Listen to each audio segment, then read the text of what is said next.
Hey guys, DF here. Let's get started with another review. From developer studio AdGlobe and Livewire, directed by Keisuke Okabe, not to be confused with Nier's Keiichi Okabe. Ender Lilies, Quietus of the Nights starts off with you, the player, controlling a young female priestess by the name of Lily, who unfortunately has no memories of the events prior. And yet, she embarks on a mission to purify the kingdom of Land's End, where all of the inhabitants have been turned into blighted. It is a tough task to ask of one so young, but she's not alone in her journey. A stalwart knight spirit joins her in the beginning to fight the battles she can't. The duo isn't all alone, however. As you progress in the game, you will gain the ability to bind more spirits to your cause and help Lily as she purifies the land. Gameplay in Ender Lilies follows in a 2D Metroidvania action RPG structure. So you go off into this world with your knight, defeat bosses, gain new allies and abilities which can help you backtrack to old areas and overcome obstacles in locations you couldn't access before. These inaccessible areas you can't access are easy to identify with the map system, so you don't need to worry about remembering the exact place you couldn't go to previously. I found it very refreshing to go back to previous locations and clean up the area properly. There is even a nifty feature where the map will be colored to let players know there are no more items left in the area. The flow of combat is satisfying in that you don't personally fight. You fight by having your spirits that accompany you do the work, primarily offensive abilities. Your knight will slash enemies with his sword, another can bash enemies away with a great hammer, one useful spirit can even continuously swing her wrecking ball to smash enemies.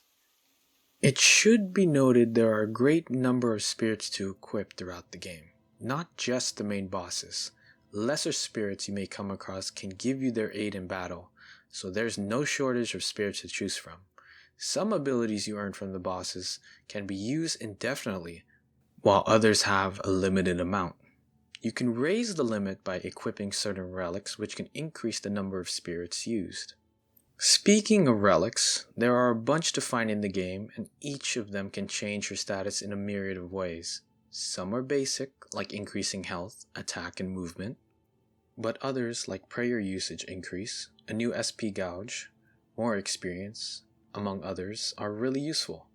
I played around using different kinds of relics, so if you're having trouble beating a boss, perhaps changing your relic setup might be needed.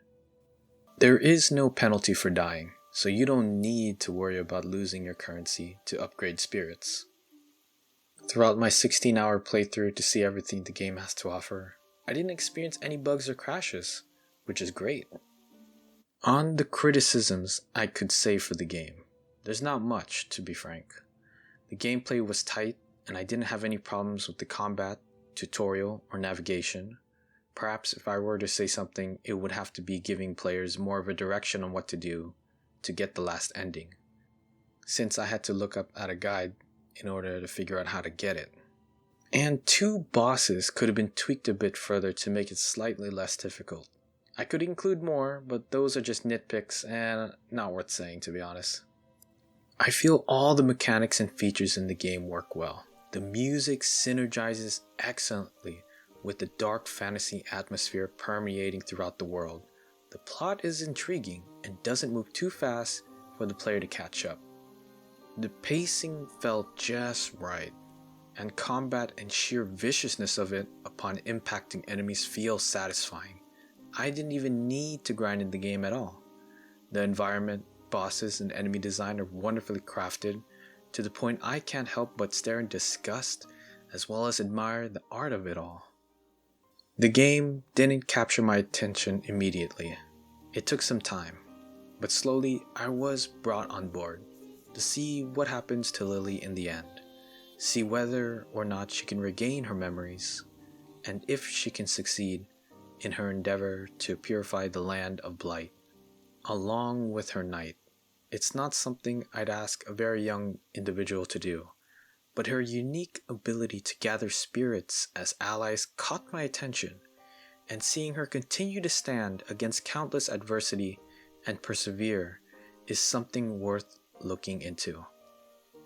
For those looking for a different Metroidvania to sink your teeth into, one with a unique premise, tight controls, an amazing soundtrack, satisfying combat, and easy to understand interface, perhaps Ender Lilies' Quietus of the Nights might just be the game to kindle your interest.